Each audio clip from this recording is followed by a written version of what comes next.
Jadi tadi pertanyaan ini tebal, sudah diseleksi. Kalau dipeturutkan itu sampai menyambung ke kajian subuh kita.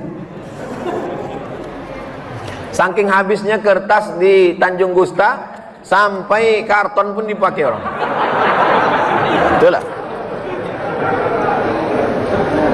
Kalau sesudah berwudu, kalau udah berwudu, boleh tak dilap? Boleh tak dilap air wudu? Melap air wudu hukumnya makruh. Kata Imam Nawawi, meninggal tahun 676, dalam kitabnya Al-Majmu' Syarah Muhazzab. Melap, mengusap air wudu pakai anduk hukumnya makruh. Tapi kalau kedinginan boleh. Di Maroko kalau bulan Januari 0 derajat kedinginan. Di asrama tak ada pemanas air. Mau dimasak pakai gas mahal. Berwudu lah pakai air dingin macam kulkas. Habis berwudu langsung dilap. Tapi di tempat kita tropis 30, 35, 32, 33 derajat. Kenapa dilap? Biarkan sampai kering. Mau dilapnya juga tidak sampai batal, hanya sekedar makruh saja. Harta yang boleh dihibahkan itu berapa dari harta yang kita punya? Hebat orang Tanjung Gusta. Nampaknya semua mau dikasihkannya ini. Waktu Nabi sedang membebaskan kota Makkah, ada sahabat Nabi itu yang sakit. Dijenguk Nabi. Anaknya cuma satu, perempuan. Laki anak perempuannya ini menantunya kaya pula. Kata dia, semua hartaku mau kukasih untuk Islam. Kata Nabi, tak boleh. Kenapa tak boleh? Karena kalau semua hartanya dia kasih ahli warisnya, nanti tak dapat. Kalau kau tak mau semua, ambil setengah 50%. Kata Nabi, tak boleh. Kalau begitu sepertiga diterima.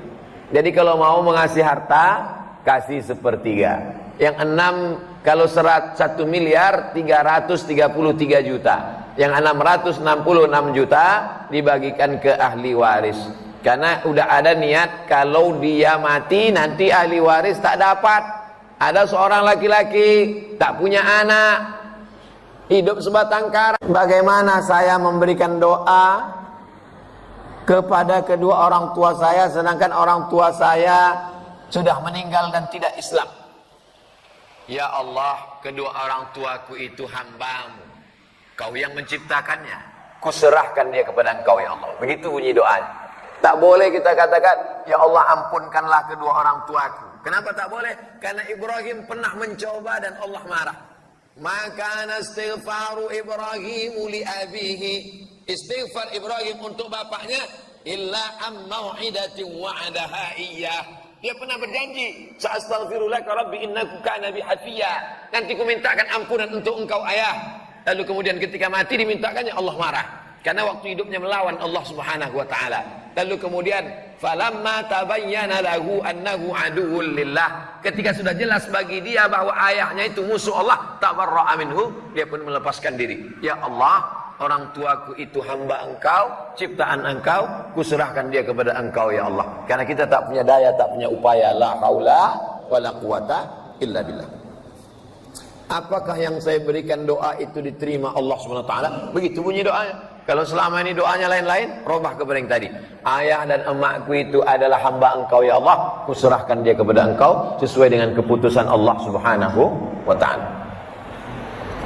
Ketika dilihat Nabi menanamkan akidah di Makkah, ibadah praktis seperti sholat pada tahun ke-11, muamalah seperti piagam Madinah, maksudnya interaksi sosial Islam dengan tak Islam, terlihat keseimbangan. Mengapa kebanyakan umat Islam sekarang lebih mementingkan ibadah mahdoh dibanding yang bersifat muamalah? Ibadah mahdoh, sholat, puasa-puasa sunat, zikir-zikir, baca Quran, sibuk dengan itu, tapi kurang pada muamalah, interaksi sosial.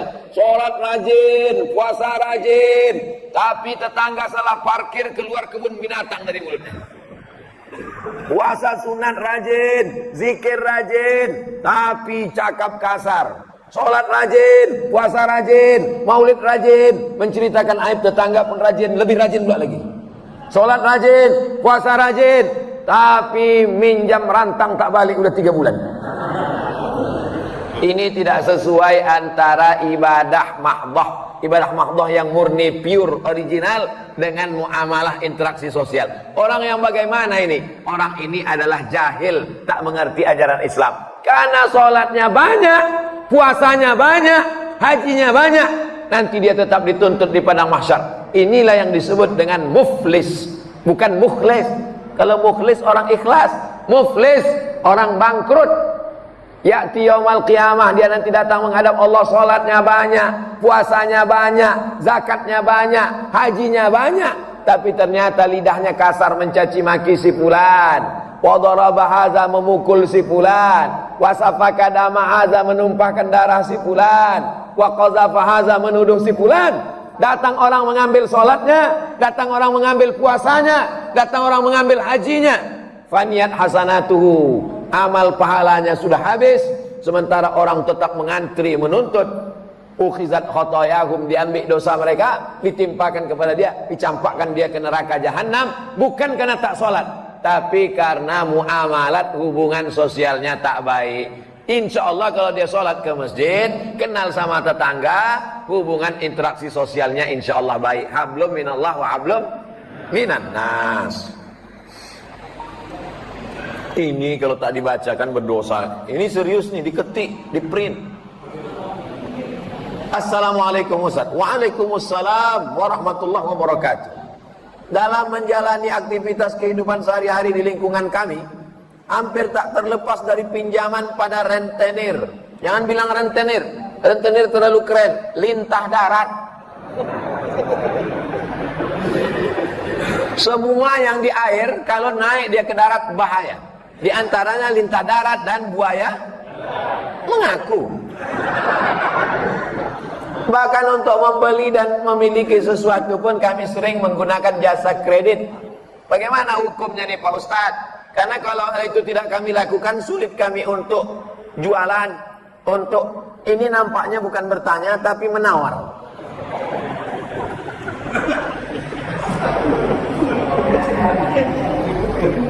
Maka bedanya rentenir pula. Bedanya lintah darat dengan syariat Islam itu letaknya di mana? Lintah darat tidak mau tahu, mau rugi mau untung, yang penting kau bayar bunganya. Dililitnya kita, lama-lama habislah harta kita, lama-lama nyawa kita naik, kumat darah tinggi, jantung koroner mendadak mati. Mati dalam keadaan berhutang di sekeliling pinggang. Na'udzubillah. Mudah-mudahan Allah selamatkan kita dari riba ini insyaallah. Adapun jual beli dengan kredit tapi akadnya barang dengan uang, maka hukumnya boleh.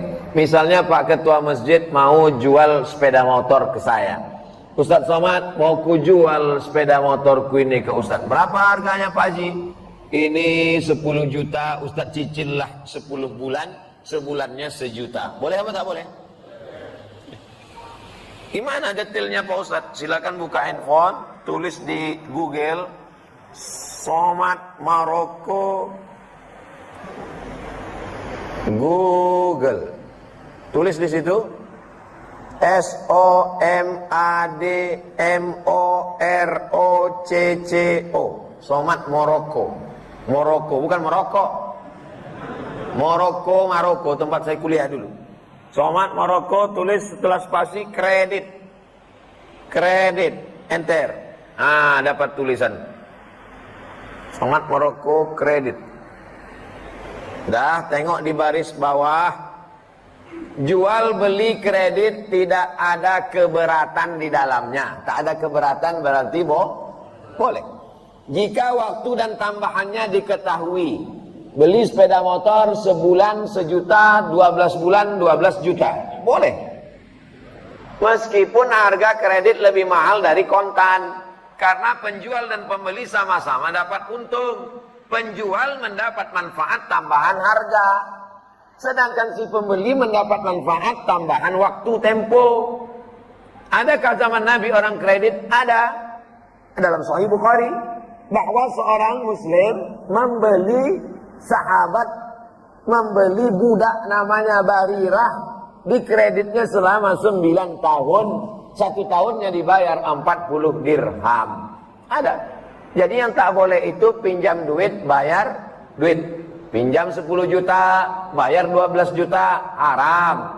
Adapun uang dengan barang, maka tidak apa-apa. Itulah bedanya lintah darat dengan bank syariah. Di bank syariah akadnya adalah saya mau beli mobil. Duit tak ada, maka saya datang ke bank. Lalu bank kemudian membelikan mobil itu. Apakah akadnya itu dengan cara dia beli mobil lalu dia jual mobil, akadnya mobil dengan uang, atau dibeli taukil, atau akadnya kafalah. Jadi akadnya macam-macam, orang tak mengerti karena di fikih masjid sibuk dengan fikih toharoh, air suci mensucikan. Asik dibahas masalah khilafiyah, masalah kaki celana, masalah jenggot, masalah darah bisul, darah jerawat, darah wiladah, darah nifas, darah haid, darah nyamuk, darah macam-macam. Padahal muamalat ekonomi Islam ini penting. Jadi kesimpulannya, kalau dengan interaksi bank syariah, insya Allah sudah keluar fatwa DSN, Dewan Syariah Nasional. Mudah-mudahan kita selamat. Tapi dengan rentenir, dengan meminjamkan uang, bank berjalan berkeliling, riba menjerat leher, mudah-mudahan kita diselamatkan dari riba ini insyaallah. Amin ya rabbal alamin. Sekarang manusia ini menjadi makhluk yang konsumtif. Zaman dulu orang cukup punya sepatu cukup, sekarang punya sepatu mesti mahal. Zaman dulu orang punya jam cukup, sekarang jamnya mesti bermerek mahal. Padahal jam mahal sama jam murah kalau sudah habis baterai sama, mati juga. Dulu orang asal pakai baju cukup, sekarang orang pakai baju outfit, dia mesti berdiri mahal, style, gaya hidup naik, gara-gara kehidupan yang konsumtif dengan medsos dan lain sebagainya. Maka iqna' bima qasamallahu lak takun aghnan nas. Merasa cukup dengan pembagian Allah sehingga engkau menjadi orang yang berkecukupan. Makanya kita diajarkan doa, Allahumma aghnina bihalalika an haramik. Cukupkan hati kami dengan yang halal sehingga kami tak mencari-cari yang haram. Orang kalau sudah dicukupkan hartanya, dicukupkan makannya, tapi sibuk mencari yang haram, sesungguhnya itu hukuman. Hukuman bukan dalam bentuk penyakit, tapi hukuman dalam bentuk hawa nafsu yang tak pernah kering, yang tak pernah cukup. Makanya di antara doa diajarkan Nabi, Allahumma inni a'udzubika min ilmin la yanfa'. Jauhkan aku dari ilmu yang tak bermanfaat. Sudah tahu riba, sudah tahu haram, dikerjakannya juga tak ada manfaat ilmu. Wa min qalbin la yakhsha'. Jauhkan aku hati yang tak takut pada Allah. Sudah dikatakan haram, nanti bangkitnya macam orang kerasukan setan, doa tak dikabulkan Allah, darah dagingnya tempat api neraka. Ada takutnya. Wa min nafsin la tasma'. Jauhkan kami dari nafsu yang tak pernah kenyang. Wa min du'ain la yusma'. Jauhkan kami dari doa yang tak dikabulkan. Kenapa doa tak dikabulkan? Karena hawa nafsu. Kenapa hawa nafsunya tak bisa terkendali? Karena tak ada rasa takut. Kenapa tak takut sama Allah? Karena ilmunya tak bermanfaat. Empat ini saling berkait. Mudah-mudahan ilmu yang kita pelajari malam ini bermanfaat. Apa tanda ilmu bermanfaat? Hati takut. Apa tanda hati takut? Nafsu terkendali. Apa tanda nafsu terkendali? Doa terkabulkan. Empat-empatnya kita diselamatkan Allah SWT. Amin. Ya Rabbal Alamin.